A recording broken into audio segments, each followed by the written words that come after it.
بچیوں زندگی کی خوبصورتی ہر انسان چاہتا ہے، اور یہ صرف در مصطفیٰ سے ملے گی۔ ایک اچھا بیٹا، پہلی شکل ہے اچھا بیٹا، اور میرا نبی کہہ رہا ہے کاش میرے ماں باپ زندہ ہوتے، اور نہیں تو میری ماں زندہ ہوتی تو تم دیکھتے میں کیا کرتا۔ میں عشاء کی نماز کے مصلی پہ ہوتا اور میں سورۃ فاتحہ پڑھ رہا ہوتا، اور ادھر سے میرے گھر سے میری ماں مجھے کہتی محمد، تو میں ماں کے لیے نماز توڑ دیتا۔ سبحان، ہاں، میں ماں کے لیے نماز توڑ دیتا۔ اور میرے نبی سے پوچھا گیا یا رسول اللہ قیامت کب آئے گی؟ یہ بچیاں غور سے سنیں، سارے سنو پر یہ خاص طور سے سنیں۔ آپ نے کہا اللہ کو پتہ ہے، کہ یا رسول اللہ کوئی نشانی بتا دیں۔ تو آپ نے کہا جب بیٹیاں بھی ماؤں کو ذلیل کریں گی تو قیامت آئے گی۔ جب بیٹیاں بھی ماؤں کو ذلیل کریں گی تو قیامت، ان تلد الامۃ ربتہا، جب ماں کے ساتھ بیٹیاں نوکر جیسا سلوک کریں گی، نوکرانی جیسا سلوک کریں گی تو قیامت کے نکارے پہ چوٹ پڑ کے رہے گی۔ یہ نہیں کہا جب کفر پھیل جائے گا اور جب اسلام بٹ جائے گا، حالانکہ قیامت تو اس وقت آئے گی جب دنیا میں ایک مسلمان باقی نہیں رہے گا۔ یہ واقعہ کی سنگینی کو بتانے کے لیے فرمایا جب ماؤں کو ذلیل کیا جائے گا قیامت آ جائے گی۔ میرے نبی نے فرمایا عمر تیرے دور میں ایک شخص آئے گا اویس، اس کا قبیلہ ہوگا مراد، آگے سب کاسٹ ہوگی قرن، اویس بن عامر، اسے دعا کروانا، وہ کالے رنگ کا ہوگا، چھوٹے قد کا ہوگا، اور اس سے دعا کروانا، دعا تو بھی کروانا، علی تو بھی کروانا، علی اور عمر، اویس ان کے لیے دعا کریں۔ انہوں نے پوچھا کیوں؟ کہ اس نے ماں کی خدمت کر کے اللہ کو اتنا راضی کر دیا ہے، جب وہ ہاتھ اٹھاتا اللہ خالی نہیں لوٹاتا۔ اللہ کی قسم عمر و علی کو اویس کی دعا کی ضرورت نہیں تھی، امت کو پیغام دینا تھا کہ مائیں ذلیل ہو رہی ہیں آج، اور باپ جوان اولاد سے چھپتے پھر رہے ہیں۔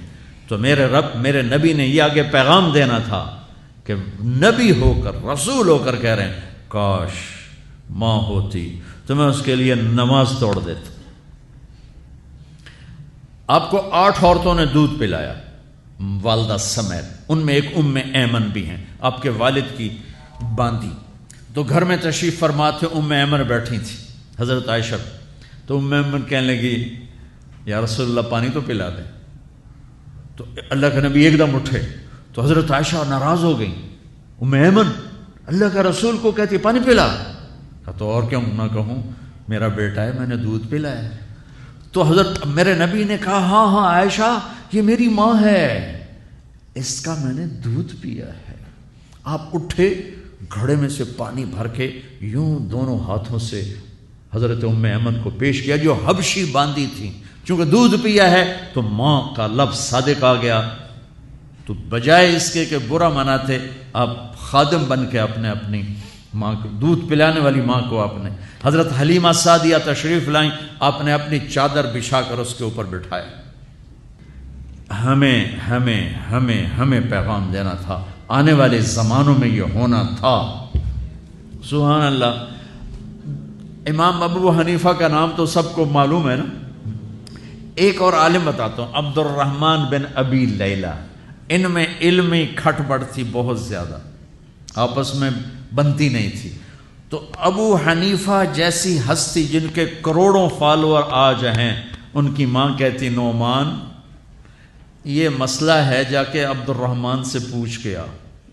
زندگی میں ایک دفعہ نہیں کہا ماں جی میں اس کو بڑا عالم ہے میرے کو پوچھ لو، کہا اچھا ماں جی، اپنی چادر اٹھاتے اور پہنچ جاتے دروازے پہ دستک دے کے بھائی مجھے میری اماں نے بھیجا ہے، آپ اس پہ فتویٰ، حالانکہ ان کی اپنی رائے اس کے خلاف ہوتی تھی، لیکن ماں کے احترام میں جا کر ان سے مسئلہ پوچھتے جن سے روزانہ مناظرہ ہوتا تھا، روزانہ کھٹ پٹ ہوتی تھی علمی، ماں نے کہہ دیا جا کر ان سے پوچھ کے آتے تھے، اپنے اتنی بڑی علمی قدر و منزلت کو ایک طرف رکھ دیتے تھے، نہیں میری ماں نے مجھے کہا ہے۔